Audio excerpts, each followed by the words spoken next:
c'est vraiment l'occasion de partager avec vous ce projet que j'ai mené en fait depuis fin 2016. Vous parliez de modèle régénératif. C'est un petit peu ça, en fait, ce sur quoi je travaille depuis 5 ans. En fait, mon métier de base, c'est d'abord sélectionner, acheter des produits dans le textile. Et fin 2016, je me suis aperçue que c'était difficile, en fait, de remonter toute la chaîne de valeur d'un produit fini et qu'il était temps, en fait, de remettre en question tout le système et les modèles économiques rattachés à ce système. Alors, c'est vrai que je suis admirative de la nature, que je suis inspirée de la mer, des océans, que je m'y sens bien. Et à un moment donné, je me suis dit, bon ben voilà, ce que je porte doit refléter également mes aspirations et cette connexion avec le vivant.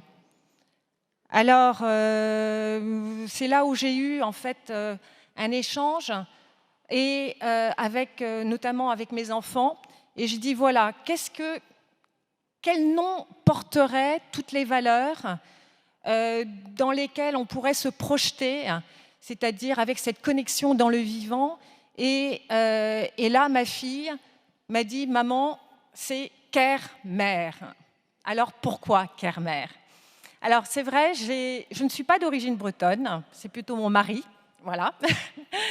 mais c'est vrai que bon voilà, on a des attaches en Bretagne.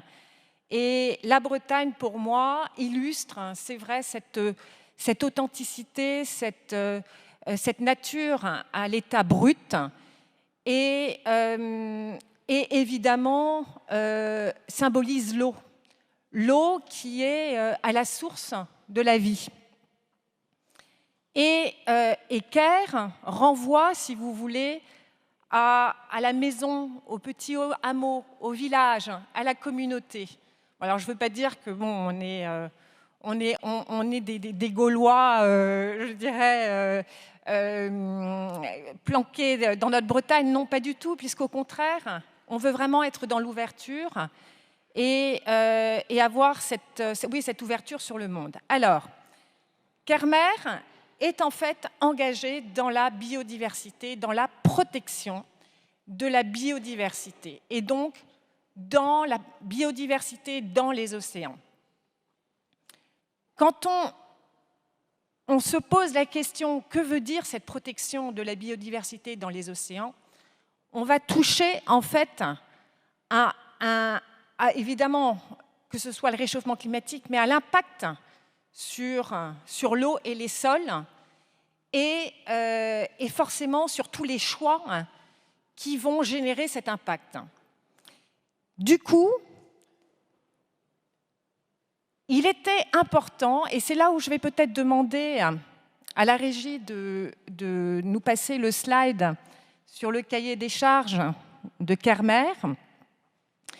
Il était important en fait de formaliser toute notre réflexion, parce qu'en fait, on remettait en question le système et du coup, il fallait évidemment mettre en place des critères de sélection. Alors, avant de commencer, je voudrais également remercier la région Bretagne pour son soutien. Care-Mère, en fait, en se positionnant à la fois comme une marque et comme un label de qualité, avait évidemment déjà engagé des recherches. Alors, vous parliez de recherche. Oui, on fait des recherches, en fait, depuis fin 2016. Ma société MP Select, qui est en fait un bureau d'achat, a créé ce label Care-Mère, investit, en fait, dans ces recherches. Mais aujourd'hui, le modèle économique n'est pas là. Voilà. Il faut être très, très clair. Alors, vous avez ici le cahier des charges de Care-Mère, qui évidemment est d'abord basé sur l'éco-conception. On est d'accord, on part en fait de la matière et du choix de la matière. C'est extrêmement important.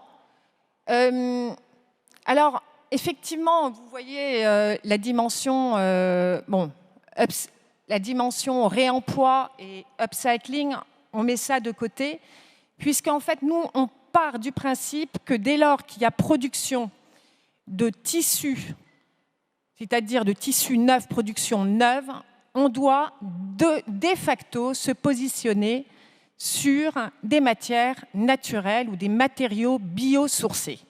C'est notre parti pris.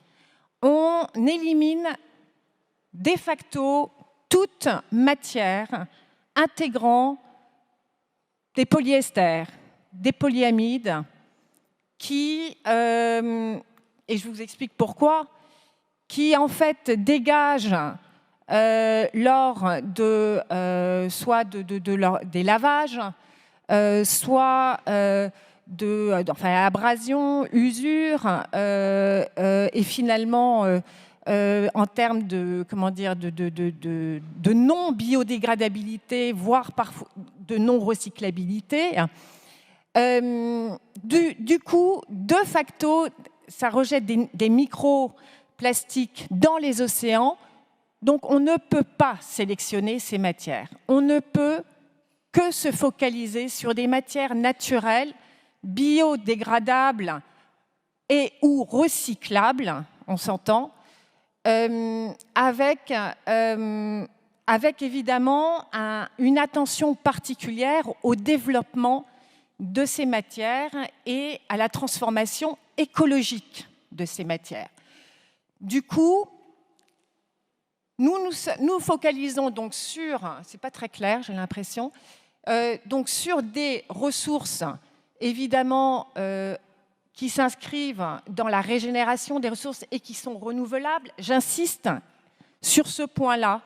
Il ne s'agit pas de produire ou de surproduire en ne respectant pas, je dirais, l'environnement et la capacité du territoire à renouveler ses ressources dans le respect du vivant. Voilà, ça c'est très important. Alors, quand on regarde, alors évidemment c'est là où j'en viens à citer les matières que nous avons référencées. C'est évidemment le lin, le chanvre, la laine et le coton égyptien biologique. Voilà. Je vous expliquerai en fait pourquoi le choix de ces matières. Et là, on va aborder la partie, je dirais, traçabilité de la matière et des étapes de transformation. Tout d'abord, le choix de nos matières est lié au territoire, au sol, à sa capacité à développer ces matières dans un usage, je dirais, raisonné de l'eau, tout en ayant un impact minimal sur l'environnement. Et je vous expliquerai le cas du lin en particulier, voire nul, voire positif. Parce que de toute façon, ces cultures sont des puits de carbone. De facto, sont des puits de carbone. C'est ensuite la transformation de ces matières qui vont évidemment générer un impact négatif sur l'environnement. Alors là aussi, il faut s'intéresser au mode de culture. Plus on est dans une culture, je dirais, biologique, avec, alors évidemment que ce soit, le chanvre est par nature une fibre écologique qui n'a pas besoin d'intrants pour se développer. Voilà. Et qui en plus facilite, je dirais, la rotation avec des cultures, je dirais, non biologiques. Voilà. En revanche, le lin, on sait qu'aujourd'hui, c'est une fibre vertueuse dans le sens qu'elle consomme très peu d'eau et que la France est le premier producteur mondial en fait de lin et qu'aujourd'hui, on a le terroir, le territoire pour développer cette fibre. Notre parti pris est évidemment d'aller vers de la culture biologique. Or, la culture biologique du lin ne représente que 1% de la culture du lin. Voilà. Mais ça, c'est le grand challenge, je veux dire, et c'est là où la France peut aussi se distinguer en encourageant, je dirais, ces pratiques vertueuses. Et aussi la Bretagne, puisqu'en ce moment, il y a c'est plus que des expérimentations. On est en train de réintroduire le lin en Bretagne, qui, par tradition, en fait, cultivait le lin et a fait d'ailleurs la richesse de la Bretagne. Du coup, je parlais en fait du lin, je parlais du chanvre, je parlais du coton. Le coton, même chose. Le coton égyptien, c'est une fibre longue que l'on ne retrouvera qu'en Égypte. C'est une appellation contrôlée, si je puis dire. C'est comme si vous achetez du bon vin ici en France, vous le trouverez qu'en Bourgogne, ou vous le trouverez, je dirais, ou du Champagne, dans la région de Reims. Bon, le coton égyptien, c'est pareil. Vous ne trouverez ce coton qu'en Égypte. Et cela est lié à son terroir, au limon du Nil. Voilà. Donc il faut comprendre que non seulement notre choix par rapport au coton égyptien est évidemment par rapport à la qualité des fibres. Les fibres longues impliquent solidité, durabilité, résistance, donc dans le temps, mais également à la notion de culture biologique et du bénéfice, je dirais, humain, bien-être humain. Je dirais, il n'y a pas de pesticides, il n'y a pas d'insecticides et une consommation d'eau raisonnée. Voilà, très très important. Et il y avait un autre point que je n'ai pas mentionné, ce sont les algues. Évidemment, les algues, vous avez compris, la Bretagne, je pense, est un des écosystèmes les plus riches au niveau des algues.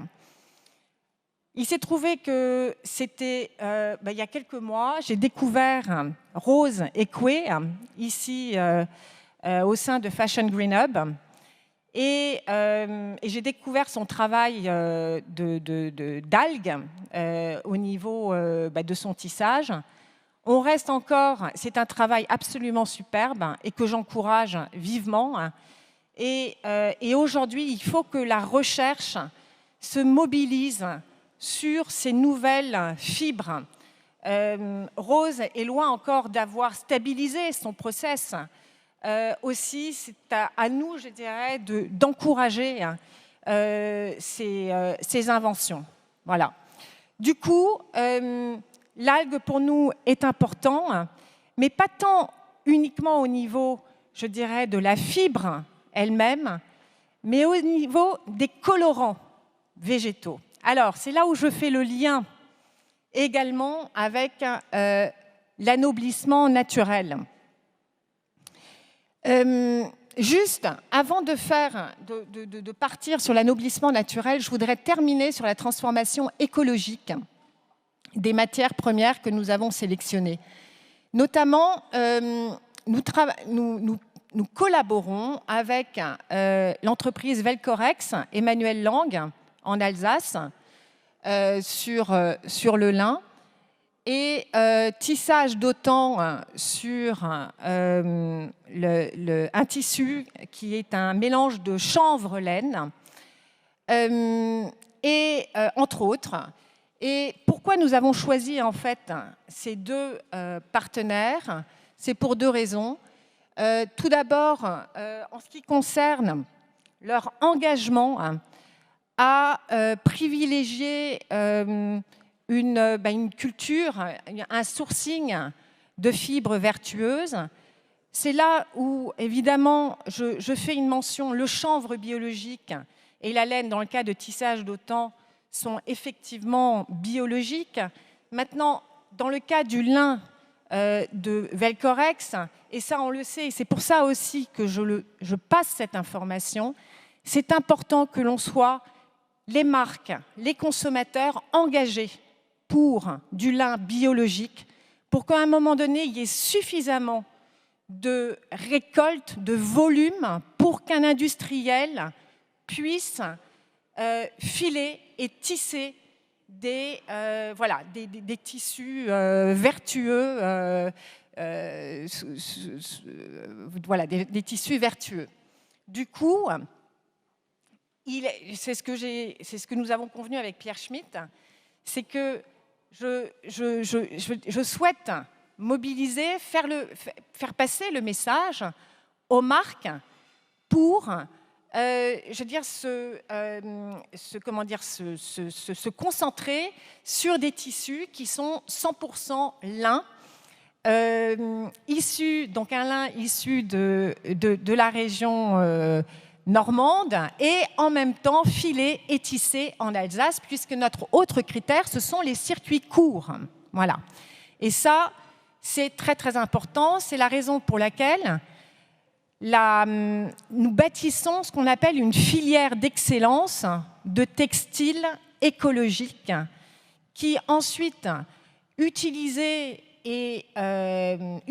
par les créateurs, permettent de mettre en avant des produits finis qui sont dans ce cas-là tracés depuis l'origine de la matière jusqu'à sa confection. Voilà. Et on en vient évidemment à cette notion de traçabilité et de transparence. Gage absolument indispensable pour pouvoir calculer une empreinte environnementale des produits proposés aux consommateurs. Voilà, donc ça c'est la partie mon savoir-faire industriel et artisanal. Il est clair que je salue ici l'énergie de Pierre Schmitt à avoir relocalisé la première filature de lin en Alsace et évidemment Safilin qui suit derrière dans les Hauts-de-France.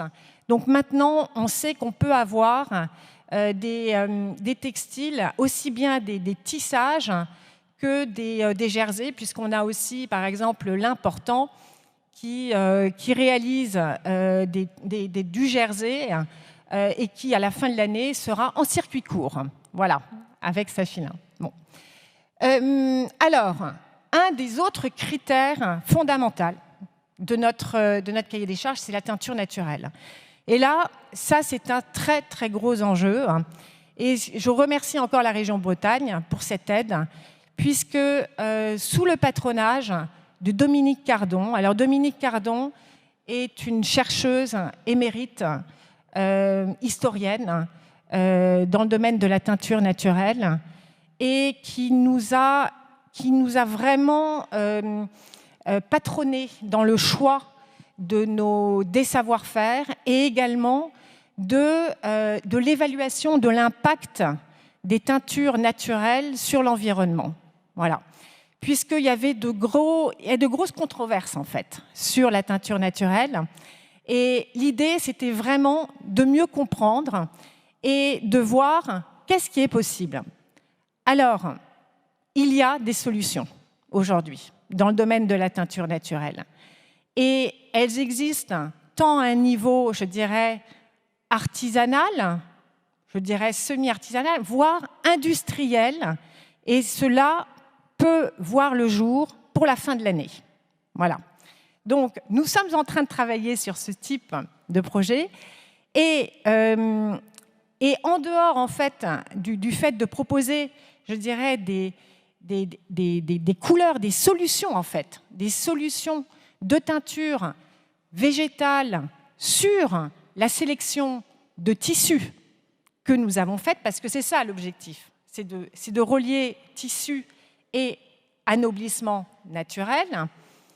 Nous serons en mesure de partager tout cela avec les créateurs qui veulent s'engager dans cette voie du naturel qui pourrait, dans ce cas-là, démontrer la biodégradabilité à 100% d'un textile, même s'il peut être recyclé, je précise.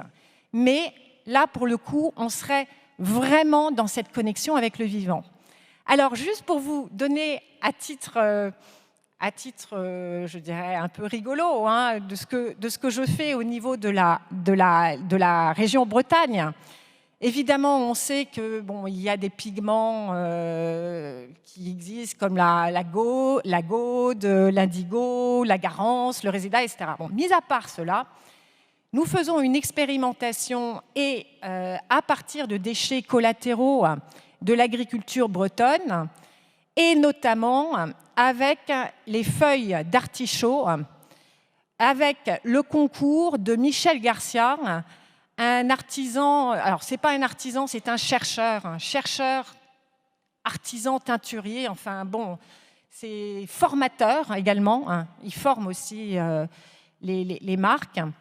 Et c'est pour non seulement démontrer qu'on peut avoir des teintes solides à partir de feuilles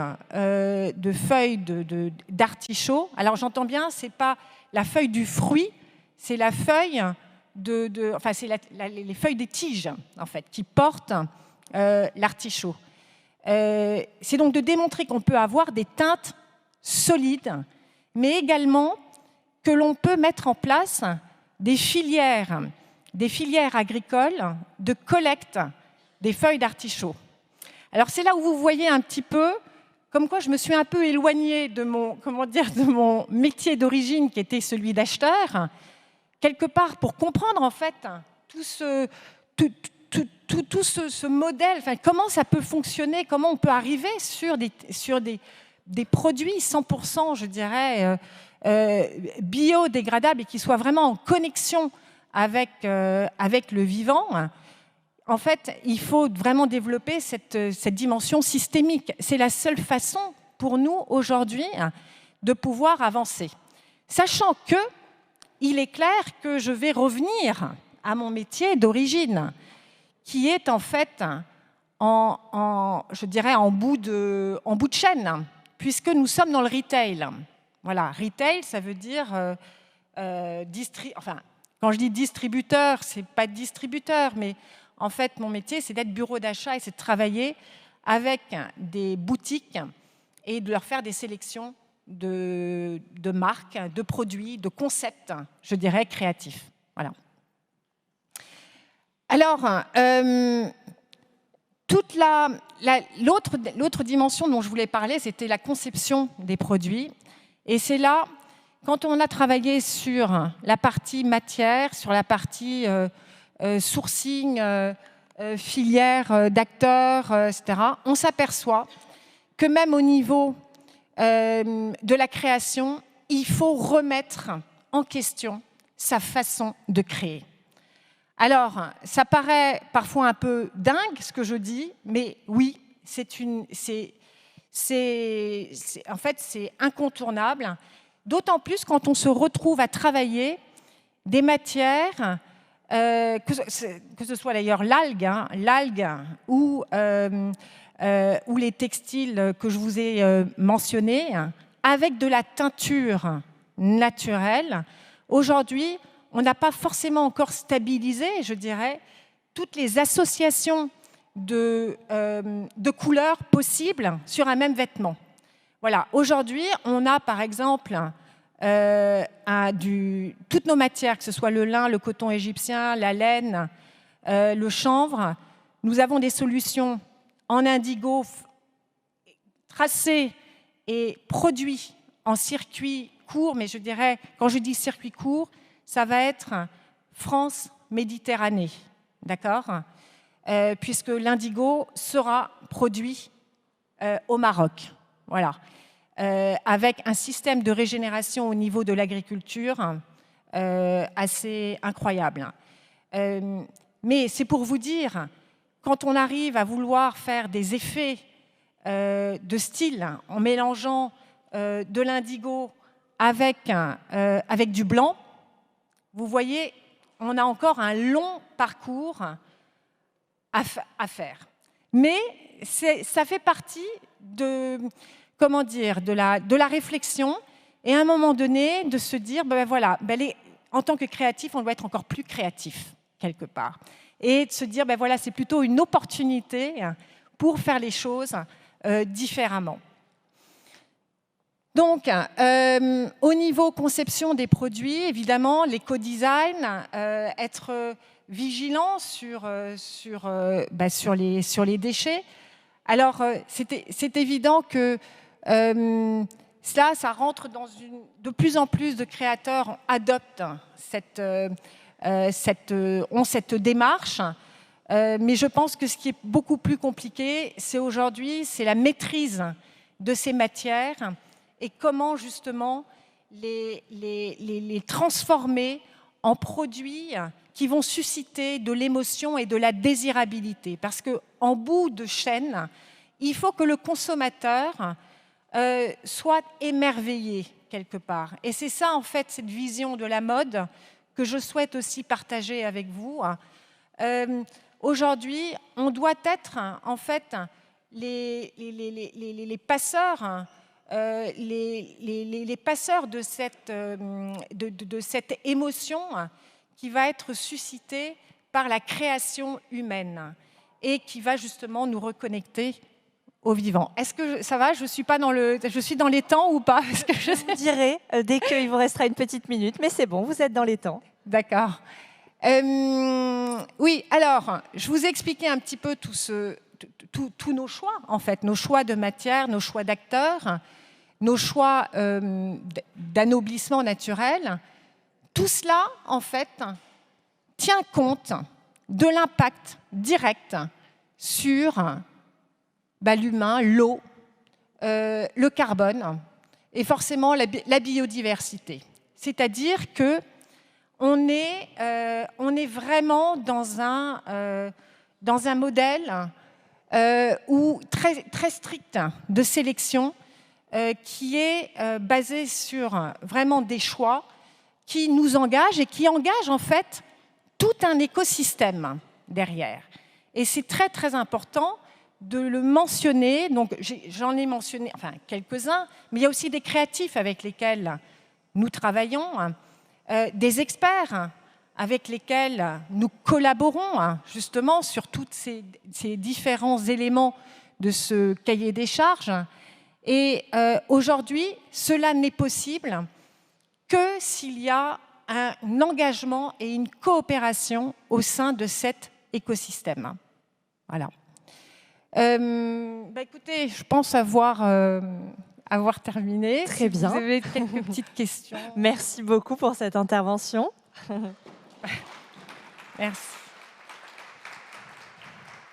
Effectivement, si vous avez quelques questions, on a un petit peu le temps avant la prochaine intervention. Oui, j'arrive. Je viens à toi. Bonjour Martina. Ariel. Bonjour Ariel. Non, juste pour resynthétiser, en fait, ce que tu nous as raconté, c'est que le projet Kermer, c'est un projet collaboratif sur l'ensemble de la chaîne de valeur. Exact. Et l'objectif final, la vision en termes de calendrier, c'est quoi? C'est sortir des collections, c'est avoir une action. Voilà, c'est une bonne question. Aujourd'hui, en fait, quand j'ai créé Kermer, c'est une marque internationale. Donc, c'est une marque qui est déposée. Ça, c'est important. Du coup, aujourd'hui, c'est fait à la fois office de marque et de label de qualité. Il était impératif que nous puissions illustrer toute notre démarche par un cœur de collection. Un cœur de collection qui a été, je dirais, développé avec un designer. Donc aujourd'hui, on a un petit studio qui est Coy Alexander et Cédric Tirado. Voilà. Donc Coy, en fait, est un créatif qui est engagé depuis qu'il crée, en fait, sur l'usage de textiles recyclés. Donc lui, il est dans l'upcycling. Depuis ses débuts. Et ce qui m'avait fasciné dans son travail, c'était le tissage.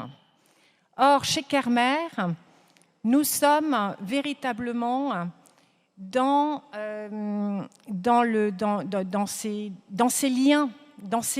On crée ces liens au sein de cet écosystème et on croise les savoir-faire qui sont extrêmement nombreux. Du coup, Koi personnifie quelque part, je dirais, notre cœur de collection qui est très, très particulier. Maintenant, on a aujourd'hui des solutions éco-responsables, des textiles. C'est la raison pour laquelle je vous citais quelques-uns de nos partenaires, mais l'idée, c'est d'aller maintenant bien au-delà et de les partager avec une communauté de créatifs. Voilà. Et c'est ça qui est très, très important, puisque, en fait, toutes ces matières et tous ces savoir-faire, nous pouvons les labelliser, nous pouvons les évaluer, nous les évaluons. Hein. Mais nous pouvons apporter des solutions, en fait, clés en main aux créatifs. Et c'est la raison pour laquelle on dit que voilà, Kermer, c'est l'audace un peu d'une marque et d'un label de qualité. Qui, voilà, aujourd'hui, on ne voit pas trop ça, hein, mais c'est un petit peu notre, comment dire, notre caractère distinctif, parce qu'à un moment donné, il faut être dans l'action. On ne peut pas être uniquement dans, voilà, j'ai envie de ça, ça, ça, mais il faut aussi démontrer que c'est possible. Du coup, il a fallu avancer et il a fallu créer. Voilà. Est-ce que j'ai répondu à ta question, Ariel? Label de qualité. Moi, j'appelle ça vraiment un label de qualité. Et au contraire, en fait, l'idée, c'est de travailler avec les autres labels. De toute façon, je veux dire, on s'appuie sur tous les labels existants. Hein, déjà, les GOTS, les Déméter, tout ce que vous voulez. Ça, forcément, ça participe. Et les normes, ça participe à nos choix de sélection. Mais pas que. Il y a aussi Clear Fashion, il y a Slow We Are. Donc, on est vraiment, je dirais, dans le collaboratif. Voilà. Merci pour ces éclairages. Est-ce qu'il y a d'autres questions? Oui, on a encore un peu le temps, alors je vous garde encore un petit peu avec nous. J'arrive. Bonjour, merci pour votre intervention. Bonjour. Je voulais, en fait, j'ai deux questions liées aux microfibres qu'on retrouve aujourd'hui dans les océans. La première, pour ma culture personnelle, je voulais savoir déjà si les filaments étaient concernés, ou alors est-ce qu'il s'agit uniquement des fils, par exemple, de polyester, de polyamide, qui rejettent aujourd'hui des microparticules? À ce que je sache, c'est polyester et polyamide. Maintenant, filaments, vous savez, moi, je ne suis pas non plus une experte sur le sujet, mais ce que je sais, c'est qu'aujourd'hui, il ne faut pas avoir de fibres issues du pétrole, voilà, parce qu'elles ne sont pas biodégradables ou pas avant 600 ans. Donc ça, c'est une certitude. Et puis aussi, voilà, donc du coup, sur cette affirmation, notre choix va vers des matières naturelles ou des matériaux biosourcés. Hein. Parce que moi, je crois en fait vraiment aussi dans la chimie organique, dans la chimie verte. De toute façon, la teinture naturelle, c'est de la chimie. Voilà. Mais aujourd'hui, c'est vraiment de se dire, bon, retour aux sources, mais nous inscrivant dans l'innovation et dans le progrès. Très bien, merci. Et ma deuxième question, c'était par rapport dernièrement, il y a eu un article qui est paru sur une expérimentation en fait, de prélèvement de fibres de coton aussi dans les océans, qui apparemment provoque de graves problèmes aussi sur la biodiversité, parce qu'on en retrouve apparemment en grande masse également. Je ne sais pas si vous en savez plus ou pas sur le sujet. Alors écoutez, j'en sais pas plus, mais a priori, une fibre naturelle doit en fait se décompose. Après le temps qu'il faut, mais si vous voulez, à ce niveau-là, nous, dans notre étude de préfiguration de cette filière d'excellence, nous avons la participation d'un scientifique sur la biodégradabilité. Et du coup, dès lors qu'on est sur des matériaux, des matières naturelles, avec un anoblissement naturel selon certains procédés validés, on est dans de la biodégradabilité. D'où à un moment donné, je veux dire, il faut c'est juste pour nous une question de bon sens en tous les cas, parce que pour avancer et pour acter, il y a peut-être d'autres choses, hein, je dirais, à faire forcément. Mais pour nous, voilà, les matières naturelles, c'est la voie à privilégier en tous les cas dans la production neuve de textiles. Et alors, nous avons quelques questions en ligne. Voilà, le sujet anime pas mal, donc je te laisse les dire. Oui, merci. Donc, en effet, il y a plusieurs questions. La première, c'est une personne qui demande comment le consommateur peut-il avoir un impact pour que les marques remplacent leur lin par du lin bio, qui aujourd'hui est produit en quantité non suffisante. Alors, en fait, c'est là où ce serait très intéressant de travailler sur cet écosystème et sur ce modèle régénératif. On en vient, voilà. Non, mais c'est là où on fait le lien. En fait, il faudrait que les marques, d'abord les marques, s'approvisionnent auprès justement de partenaires que nous avons identifiés et qui proposent ce textile qui est aujourd'hui en lin conventionnel, mais qui peut, je veux dire, switcher sur du lin biologique. Les marques pourraient en fait indiquer au moment de la vente de leurs produits, je dirais, l'action positive qui pourrait être la conséquence de l'achat des consommateurs. Voilà. Du coup, c'est là où j'insiste sur notre label de qualité, parce que notre volonté est dans ce cas-là de labelliser la matière, les savoir-faire, l'écosystème par un bail Kermer. Voilà. Et du coup, le consommateur, il peut contribuer justement à ce modèle régénératif. D'accord, merci. Deuxième question. Avez-vous pu évaluer l'empreinte carbone de la chaîne de valeur des différents textiles bio que vous avez mentionnés, tels que le chanvre, le lin et le coton bio? Alors, en fait, l'empreinte carbone, je l'ai déjà sur le coton égyptien, sur le t-shirt en coton égyptien, qui a été évalué en fait en Égypte. Voilà. Okay. Et très curieusement, il est très faible. Il est de 0,34, ce qui m'a paru en fait assez surprenant quand je vois les résultats de certaines empreintes carbone réalisées en France par l'ADEME, par exemple, sur certains produits finis.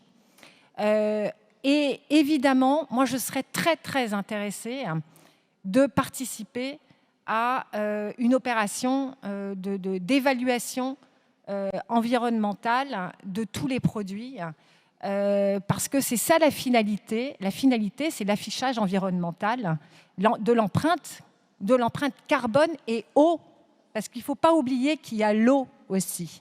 Voilà, on parle beaucoup en fait du réchauffement climatique, qui est effectivement notre priorité, mais il y a l'eau, l'eutrophisation des sols, l'acidification des océans, tout ça, c'est fondamental parce que les océans, c'est le poumon de notre humanité.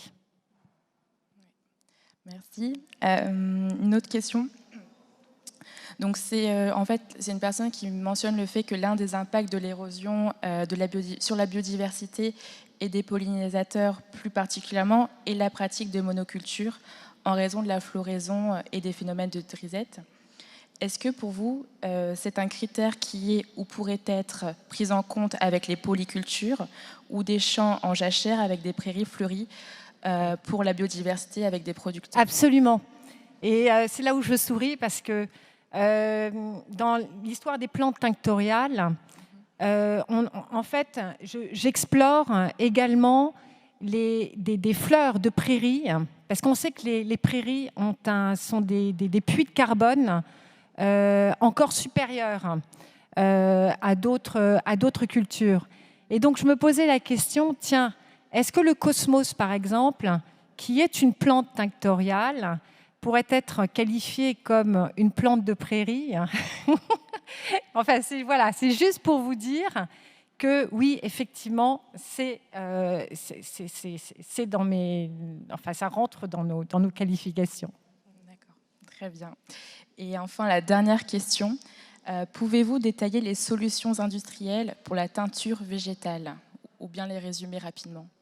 Alors, en fait, aujourd'hui, ce qui est important dans la teinture végétale, c'est ça qui est en fait très compliqué, il y a des savoir-faire qui sont éprouvés et qui sont éprouvés au niveau artisanal. Alors quand je dis artisanal, c'est-à-dire que l'on peut teindre, quand on est au niveau d'un atelier artisanal, on peut teindre entre 10 et 20 mètres de tissu. Voilà. L'idée, ce serait de passer au moins une teinture à une échelle de 100 mètres de tissu. On serait dans un entre-deux, ce qui serait une solution, je dirais, parfaite pour les créateurs, quelque part. Puisque moi, je veux dire, je suis aussi pour ce qu'on appelle une consommation raisonnée, et il est important aussi d'éviter les stocks.